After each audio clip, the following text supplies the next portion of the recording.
जम्मू की घरोटा निवासी और सीआरपीएफ जवान मुनीर अहमद को पाकिस्तानी महिला से शादी छिपाने और वीजा की वैधता से परे उसे शरण देने के आरोप में बल से बर्खास्त कर दिया गया है।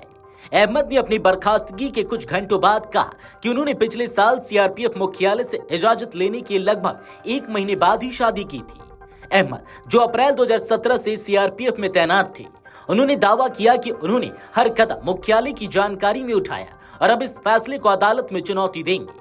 उन्होंने कहा, मुझे न्याय मिलने का पूरा भरोसा है। सीआरपीएफ की जांच रिपोर्ट के अनुसार अहमद ने न सिर्फ अपनी शादी की जानकारी छिपाई, बल्कि मीनल खान को वीजा समाप्त होने के बाद भी भारत में रखा, जो नियमों के उल्लंघन और राष्ट्रीय सुरक्षा के लिए गंभीर खतरा माना गया। मामले ने सुरक्षा एजेंसियों को सतर्क कर दिया है और अब गृह मंत्रालय से भी रिपोर्ट मांगी गई है।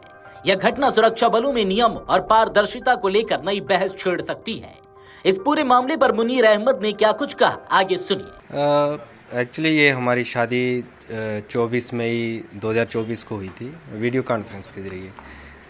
ये मेरी कज़न है, मेरे मामू की बेटी है। कहाँ रहते हैं? ये वहाँ पाकिस्तान में सियालकोट में रहते हैं और पार्टीशन से पहले ये यहाँ मेरा अभी घर है, यहाँ पे ये दोनों फैमिलियाँ ज्वाइंट रहती थी। वो विभाजन के दौरान दोनों फैमिलियाँ बट गई तो ये पाकिस्तान चले गए। तो उसके बाद हमारे परिवार के बड़ों ने रिश्ता तय कर दिया हमारा बचपन में ही कि हम आपस में रिश्तेदारी करेंगे। तो फिर जब अभी शादी की हमने 2024 में, उससे पहले मैं आपको बताता हूँ कि मैं सीआरपीएफ में कार्यरत हूँ।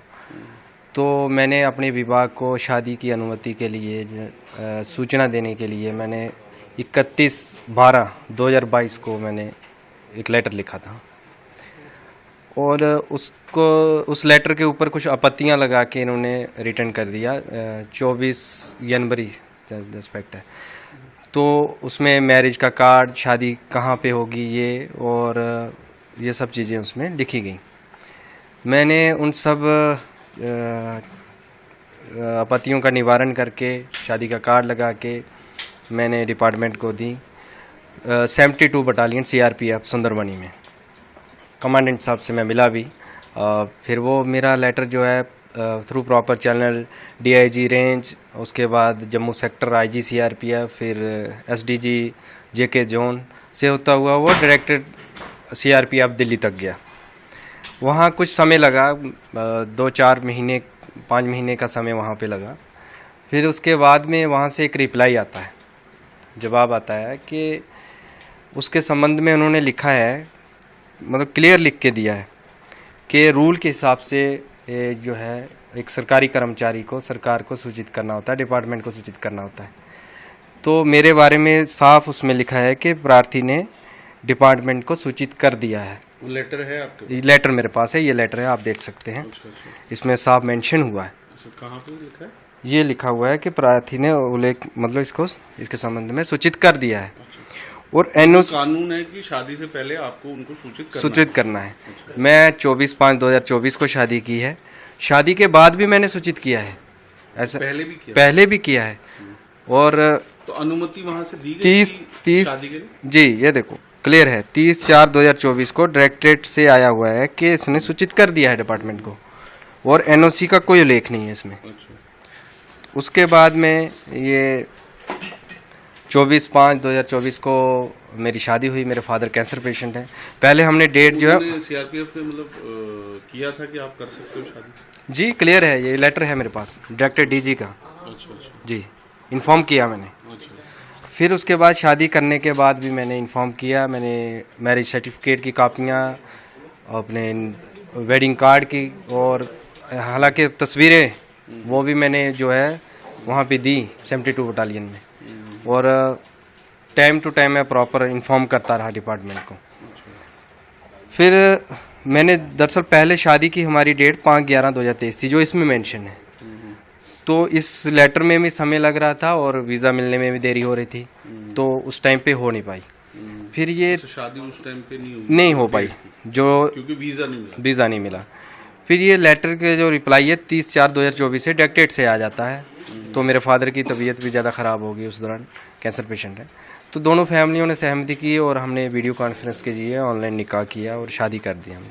उसकी सूचना मैंने डिपार्टमेंट को दे दी। मेरे पास लेटर हैं जो मैंने सूचना दी है। और उससे पहले ये डायरेक्टरेट से जो मैंने पहले इंटीमेशन किया है, डीजी ऑफिस से लेटर आया है, उसमें ये क्लियर लिखा है कि डिपार्टमेंट को इन्फॉर्म हो चुका है। फिर इसके बाद 28 फरवरी 2025 को मेरी वाइफ को वीज़ा मिलता है, वो भारत आती हैं 15 दिन के वीज़े पे। शादी किस दिन हुई थी?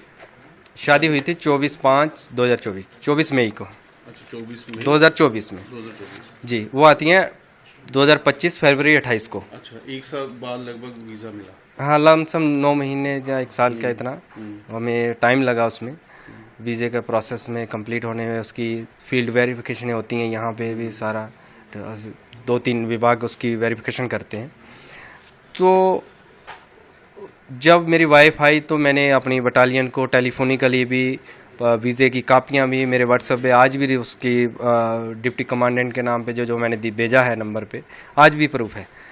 तो मैंने वो पूरे डिपार्टमेंट को इन्फॉर्म किया।